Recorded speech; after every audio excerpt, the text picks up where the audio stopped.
dari Google kita bisa lihat 90% trader baru kehilangan 90% modalnya di 90 hari pertama. Oke, kalau kalian mungkin margin call ketika baru masuk ke trading atau habis modalnya ketika trading, berarti kalian termasuk di 90% trader yang masih baru. Gimana cara kita untuk menghindarinya? Let's get started.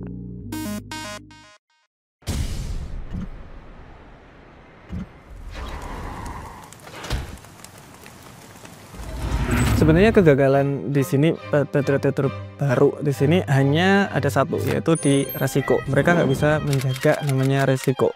Setiap kali trading, contoh kita masuk posisi, ya wis, habis. Itu ya cepet banget itu. Ini bukan mesin judi atau mesin slot yang kalian tinggal masuk nanti dapat jackpot. Bukan seperti itu. Ini trading, bener-bener trading, jual beli. Kita beli, kalau untung kita jual. Simple as that.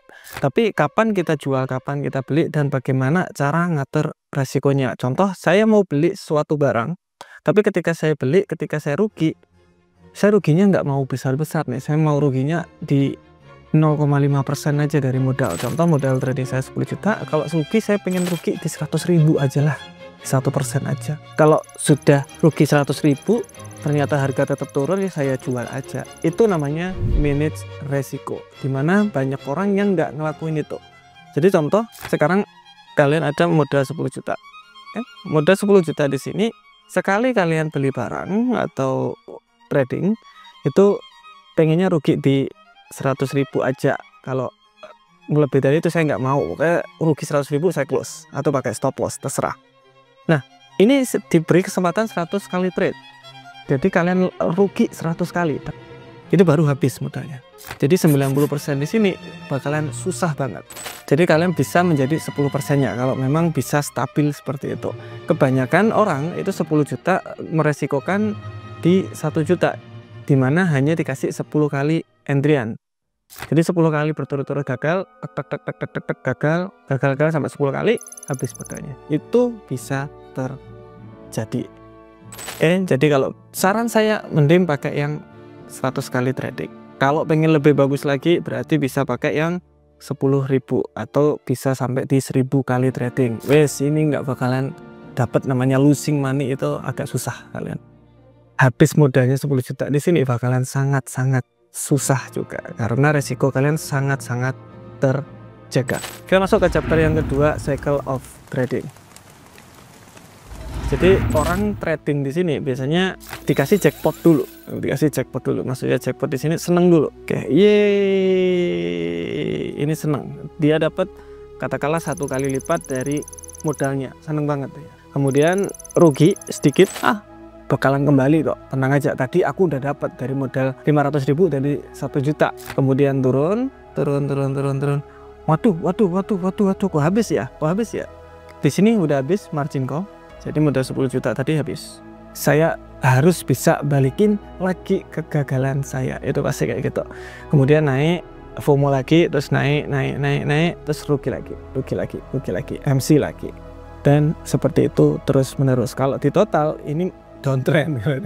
Kalau di total kalian kehilangan uang sangat-sangat banyak. Nah, yang nggak kalian lihat itu MC di sini. Jadi kalian deposit lagi 10 juta, kalian deposit lagi 10 juta. Di total nanti di ending itu jadinya banyak banget.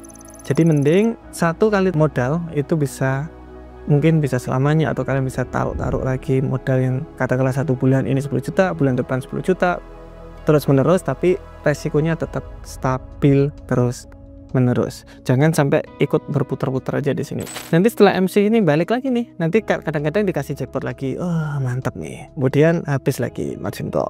Setelah itu habis, gak ada yang dibuat deposit, bingung jual ini jual itu, kemudian berharap mendapatkan jackpot, ternyata nggak, udah habis semuanya, dikasih lagi jackpot lagi, das sama market, kayak gitu terus, nggak bakalan selesai. Oke? Tetapi kalau di total semua tetap kalian itu rugi. Jadi pelan-pelan aja tapi stabil. Nah, sekarang kita masuk ke chapter yang ketiga, money management.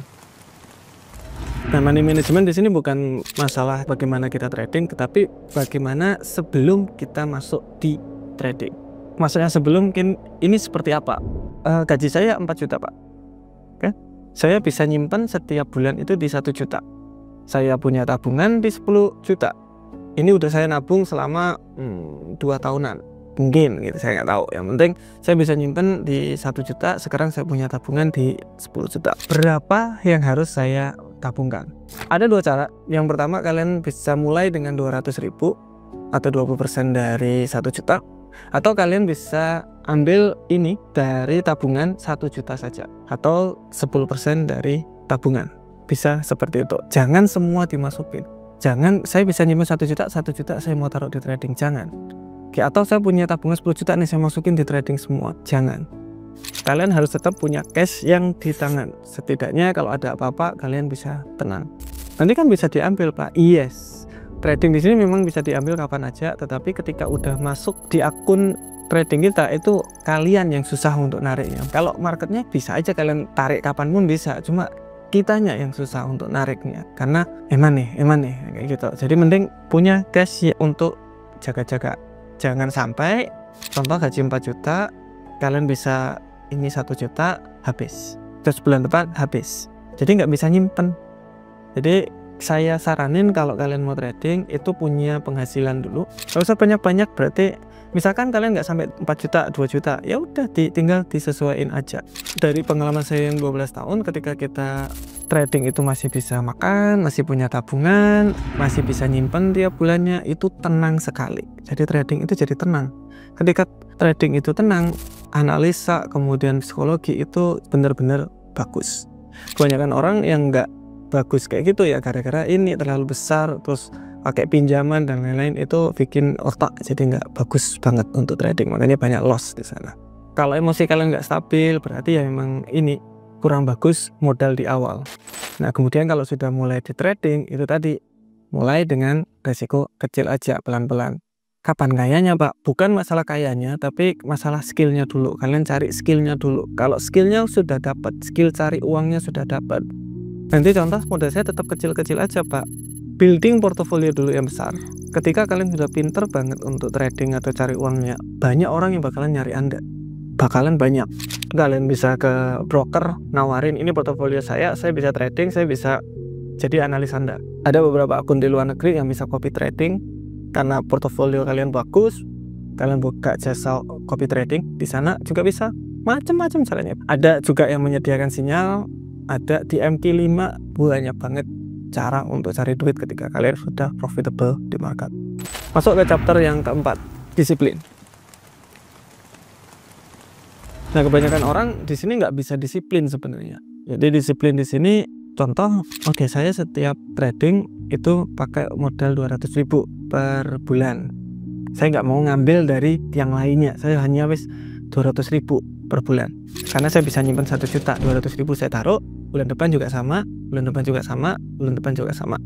Konsisten, disiplin terus-menerus. Setelah 200.000 di sini, berarti Bapak harus pakai akun Sen, di mana resiko 1% aja. Karena modal Bapak kecil, penghasilan Bapak juga kecil. Kalau misalkan penghasilannya di up semakin besar, berarti modal juga bakalan lebih besar lagi. Jadi kalau pengen besarin modal, upin income dulu, bukan upin yang di sini.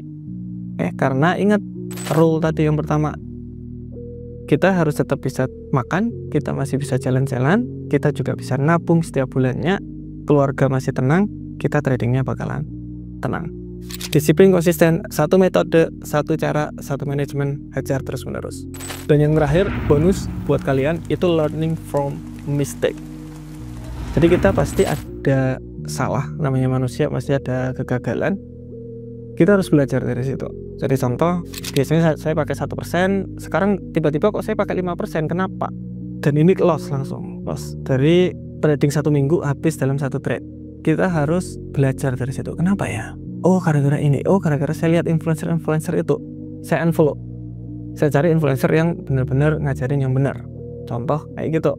Jadi learning, tetap belajar yang bagus. Bukan masalah technical analysis yang kalian harus pelajari, tetapi otak kalian harus berpikir gimana cara nurunin resiko dengan baik supaya tradingan saya bisa berkembang dengan bagus. Karena teman-teman saya nggak pakai technical analysis, dia hanya cuma support.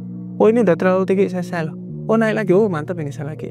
Seperti itu, simple banget. Cuma resiko dia itu gila banget, bagus banget, kecil banget, dan itu yang membuat dia profitable. Jadi silakan dicari cara yang cocok buat Anda sendiri. Semoga video ini bermanfaat. See you next video. Bye bye.